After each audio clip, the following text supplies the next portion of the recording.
नमस्कार, आप देख रहे हैं सच पत्रिका न्यूज और मैं हूं बालकृष्ण शुक्ला।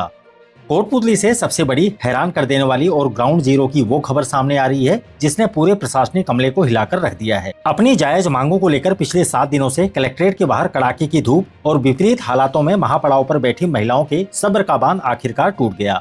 कलेक्ट्रेट के अंदर जिला स्तरीय अहम बैठक चल रही थी और ठीक उसी समय बाहर आंदोलनकारी महिलाओं ने ऐसा मोर्चा खोला कि पुलिस प्रशासन के हाथ पांव फूल गए।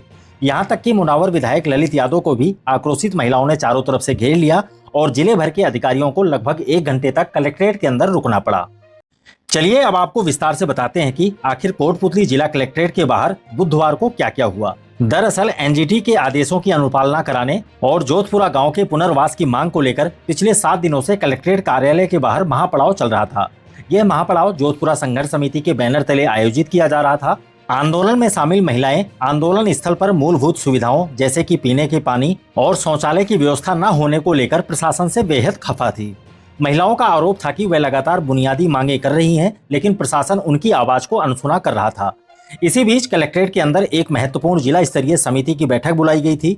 इस बैठक में कोटपुतली के विधायक हंसराज पटेल, मुनावर के विधायक ललित यादव और जिले के तमाम विभागों के आला अधिकारी मौजूद थे। बैठक काफी लंबी खिंच गई। बाहर बैठी महिलाओं का गुस्सा 7वें आसमान पर पहुंच गया और वह नारेबाजी करती हुई सीधे कलेक्ट्रेट के मुख्य गेट की तरफ दौड़ पड़ी। उस समय मौके पर केवल 1 या 2 पुलिसकर्मी ही तैनात थे। अचानक महिलाओं के इस उग्र रूप को देखकर पुलिसकर्मियों के होश उड़ गए।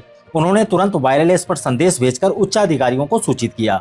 मामले की गंभीरता को देखते हुए डीएसपी लक्ष्मी सुथार, थानाधिकारी राजेश कुमार शर्मा, एसडीएम योगेश कुमार देवल और तहसीलदार रामधन गुजर भारी पुलिस जाब्ते के साथ कलेक्ट्रेट के गेट पर पहुंचे।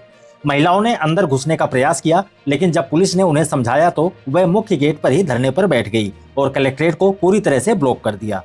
लगभग 1 घंटे तक यह हाई वोल्टेज ड्रामा चलता रहा। बैठक खत्म होने के बाद जब मुनावर विधायक ललित यादव अपनी गाड़ी से बाहर निकलने लगे तो कलेक्ट्रेट के गेट पर बैठी महिलाओं ने उन्हें आगे नहीं बढ़ने दिया। स्थिति को भांपते हुए विधायक ललित यादव तुरंत अपनी गाड़ी से नीचे उतरे और संवेदनशीलता दिखाते हुए गेट पर ही महिलाओं से बातचीत की। उन्होंने ग्रामीणों और महिलाओं की पूरी व्यथा सुनी।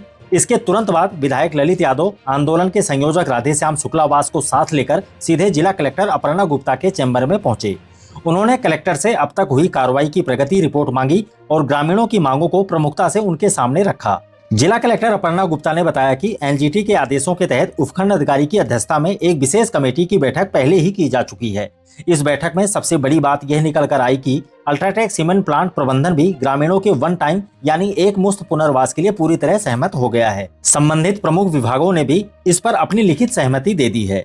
कलेक्टर ने आश्वस्त किया कि इस पूरी कमेटी द्वारा तैयार किए गए ठोस प्रस्ताव को जिला प्रशासन के माध्यम से राज्य सरकार के पास मंजूरी के लिए भिजवाया जा रहा है। इस प्रशासनिक आश्वासन और लिखित भरोसे के बाद आंदोलनकारियों का गुस्सा शांत हुआ।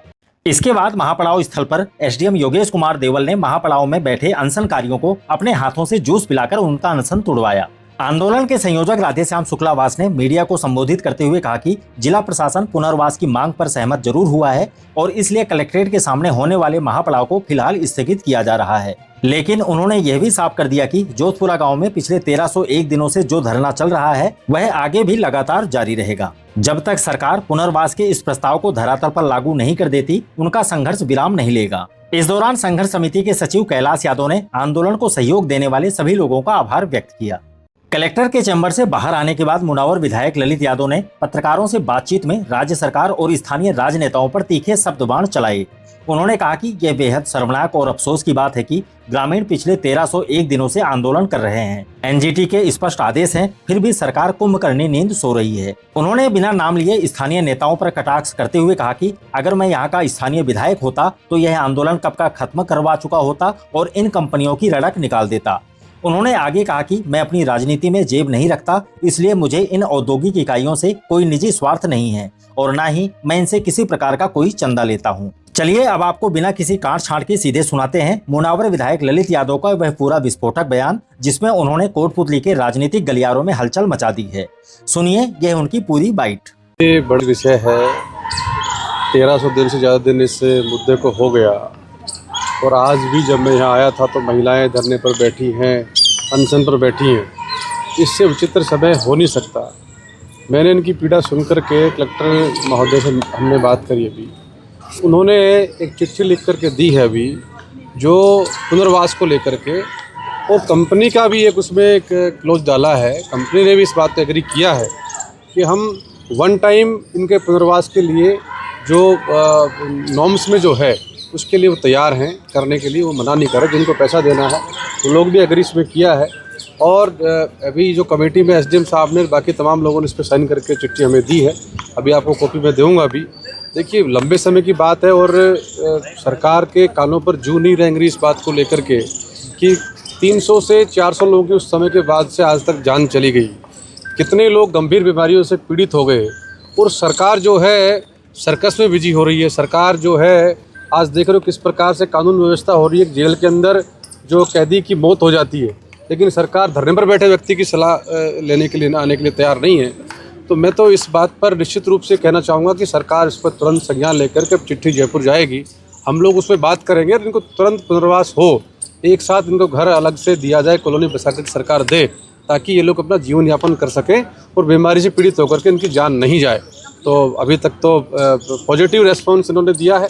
और अगर फिर भी कोई बात आएगी तो मैंने ये कहा है कि अब आने वाले वक्त में विधानसभा चलेगी तो उसमें आपकी बात को मजबूती से हम लोग रखने का काम करेंगे और सरकार को इस बात के ऊपर घुटने के ऊपर लाएंगे, इनको पुनर्वास दिलवा करें। एमएलए साहब, अभी आपने कहा कि मैं जेब नहीं रखता, इसका तात्पर्य क्या है? देखिए मैं ये बात इसलिए कह रहा हूँ कि मैं जेब रखता नहीं हूँ और मैं बहुत ही नीट एंड क्लीन और नॉर्म्स पे काम करता हूँ।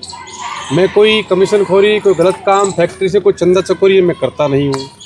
फैक्ट्री के लोग, बड़ी कंपनियों के लोग नेताओं को इस प्रकार से दबाने का प्रयास कर लेते हैं कि चुनाव उनकी मदद कर देते हैं, तो हो सकता है नेताओं की जुबान बंद हो जाए। तो मैं ऐसे लोगों को चंदा भी नहीं लेता हूँ, इसलिए मैंने कहा कि मैं जेब नहीं रखता हूँ। आपको क्या लगता है कि कोटपुतली में मतलब भाई मैं किसी के ऊपर आरोप नहीं लगा रहा, लेकिन मैंने इनसे कहा कि मैं यहाँ इन कंपनियों के खिलाफ क्यों इतना टाइम लग गया, मैं मेरे इलाके में होता तो मैं इनकी धड़क मिट देता। जो मैंने शब्द आपसे कहा वही मैं कह रहा हूँ, मैं जेब नहीं रखता, क्योंकि जो जेब रखता है वो बोल नहीं सकता। विधायक साहब इसका तो मेरी मदद भी करते हैं, चंदा लोग देने का काम करते हैं, कोई मिलने वाले देते हैं, कोई कारोबारी लोग देते हैं, लेकिन कोई फैक्ट्री के लोग चंदा दें तो मैं लेता नहीं। मैं यही बात कह रहा हूँ कि मैं जेब नहीं रखता। कोटपुतली बहरोड क्षेत्र और जोधपुरा आंदोलन से जुड़ी ऐसी ही हर एक छोटी बड़ी और निष्पक्ष खबरों को देखने के लिए जुड़े रहिए हमारे साथ। अगर आपको यह ग्राउंड रिपोर्ट पसंद आई हो तो हमारे चैनल सच पत्रिका को अभी सब्सक्राइब करें, लाइक करें और इस वीडियो को क्षेत्र के हर नागरिक तक पहुंचाने के लिए ज्यादा से ज्यादा शेयर करें। दोबारा मिलते हैं इसी तरह की दूसरी ताजा खबरों के साथ। नमस्कार। न झुकेंगे न रुकेंगे, जहां सच छुपाया जाएगा वहीं से उठेगी ये आवाज। सच पत्रिका न्यूज, सबसे तेज, सच और सटीक खबरें।